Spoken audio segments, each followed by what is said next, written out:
The live TV, सच सबसे आगे। नमस्कार, द लाइव टीवी आप देख रहे हैं, आपके साथ मैं हूं आदित्य कुमार। अब एक नई जंग छिड़ गई है। शिवसेना ने जिस तरीके से आरएसएस को कहा है और आरएसएस के प्रमुख मोहन भागवत ने जो एक ज्ञान की बात कही है, उसी ज्ञान को बात को उसी तरीके से लपेटकर शिवसेना के सांसद संजय राउत ने आरएसएस प्रमुख मोहन भागवत से कही है और सीधे कहा है कि प्रधान मोदी को हटाओ। अब बात क्या हुई है और बात क्या कही गई है, उन दोनों का विश्लेषण हम करेंगे और बताने की कोशिश करेंगे और फिर समझाने की कोशिश करेंगे आखिरकार आने वाला समय क्या होने वाला है। सबसे पहले जो बात करेंगे कि आरएसएस प्रमुख मोहन भागवत के बयान पर क्या कुछ रिएक्शन हुआ है। रिएक्शन क्या कुछ हुआ है ये आप देखिए कि ये सीधे तौर पर कहा गया है मोहन भागवत को लेकर, उनके बयान को लेकर संजय राउत द्वारा कहा कि बोलने से क्या होता है, सरकार हटाइए।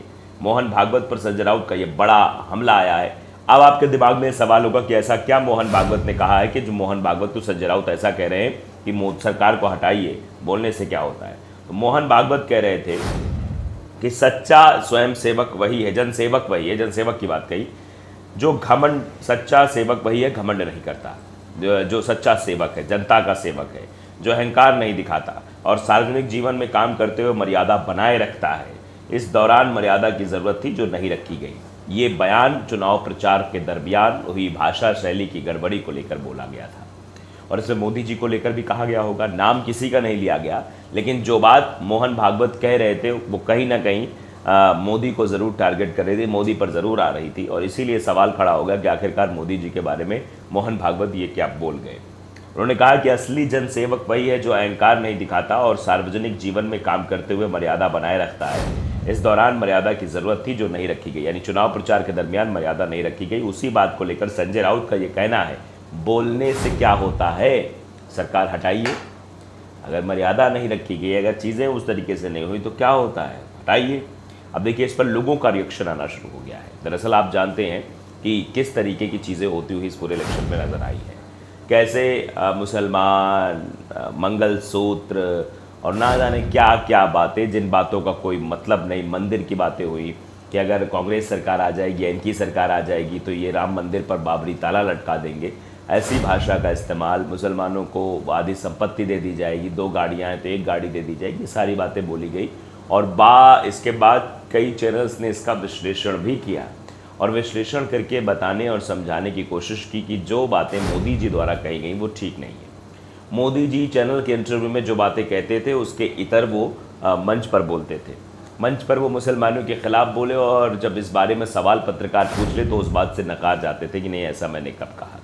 आपने देखा होगा अमिश देवगन के इंटरव्यू के दरमियान किस तरीके की भाषा मोदी जी ने कही कि आप मेरे मुंह में वो मत डालिए, आप मुझे मत कहिए, मैंने नहीं कहा था। जबकि मोदी जी ने मंच से ये बात कही थी कि अगर इन लोगों की सरकार आ गई तो ये लोग बाबरी ताला लगवा देंगे राम मंदिर पर। और यही सवाल अमिश देवगन के द्वारा पूछा गया मोदी जी से, तो मोदी जी इस सवाल का जवाब नहीं दे पाए। तो आप साफ तौर पर समझ सकते हैं किस तरीके की स्थितियां नज़र आ रही थी इस पूरे चुनाव के दरमियान, प्रचार के दरमियान किस तरीके के शब्दों का इस्तेमाल किया जा रहा था, कैसी बातें की जा रही थी।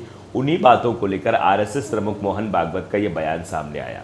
अब जब मोहन भागवत ने यह बात बोली तो संजय राउत ने सीधे तौर पर यह कह दिया कि आप कहिए मत, बोलने से कुछ नहीं होता, सरकार हटाइए। यानी आप जब घमंड की बात कर रहे हैं तो घमंड भरी भाषा भारतीय जनता पार्टी के नेताओं की थी। 400 पार का नारा कौन दे रहा था और उसके बाद किस तरीके से राशन के नाम पर वोट मांगा जा रहा था। ये कहा जा रहा था कि पाप पुण्य की बातें तक हो रही थी कि राशन मिल रहा, उसके बाद भी वोट नहीं दोगे तो पाप के भागीदार हो जाओगे। ऐसा इशारों में मोदी जी के द्वारा कहा जा रहा था। जैसे कई बयान उनके वायरल हो रहे थे। तो यही सवाल है कि आखिरकार इस तरीके के बयान का इस्तेमाल क्यों किया जा रहा है, इस तरीके की चीज़ें क्यों हो रही हैं।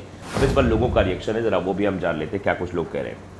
देखिए हासिम में वो लिखते हैं, मोहन जी बस एक बयान 2 महीने में सरकार के खिलाफ देते हैं, फिर ये शांत हो जाते हैं।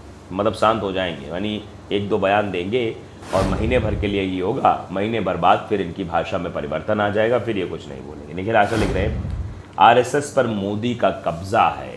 अभी तक तो बीजेपी पर मोदी के कब्जे की बात हो रही थी, अब ये कहा जा रहा है कि आरएसएस पर भी मोदी का कब्जा है। भागवत जी कुछ नहीं कर सकते, यानी भागवत जी मजबूर हैं, भागवत जी किसी भी तरीके का एक्शन नहीं ले सकते हैं।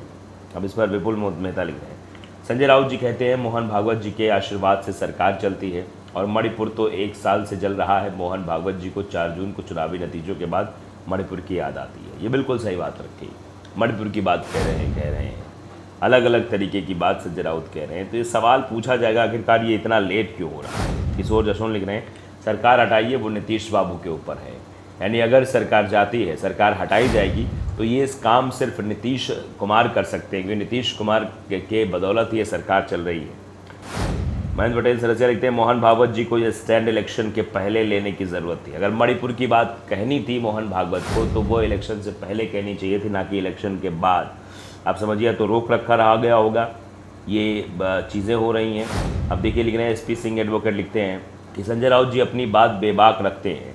We appreciate him and denounce the double speak of RSS because the RSS want to occupy the space of both the dual role of Paks and Pratipaksh. Why RSS did not change Modi ji as BJP's leader in its meeting where they could have done? ये कहा जा रहा है कि ये सब दिखाते क्यों नहीं है, कि करके क्यों नहीं दिखाते, मोदी जी को बाहर क्यों नहीं करते। लेकिन ये आप समझ सकते हैं किस तरीके की चीज़ें होती हुई नज़र आ रही हैं। और मोहन भागवत द्वारा जो कहा गया उस पर भी लोग अलग अलग तरीके से रिएक्ट करें। पुनीत विज लिख रहे हैं कि पर साहब तो अहंकार हद से ज़्यादा भरा हुआ है। कहा गया कि साहब के अंदर तो अहंकार बहुत है। ऋतु गुर्जर लिख रही मोहन भागवत भी कह रहे हैं कि नरेंद्र मोदी को अहंकार था। यानी नाम मोहन भागवत ने नहीं लिया था, अहंकार की सिर्फ बातें कही थी। लोगों को समझ में आ गया कि हाँ अहंकार किसमें था और अहंकार भरी भाषा कौन बोल रहा था, ये सीधे तौर पर लोगों ने समझ लिया। राजकुमार शर्मा लिख रहे हैं मैं मोदी साहब का अंत देख रहा हूँ।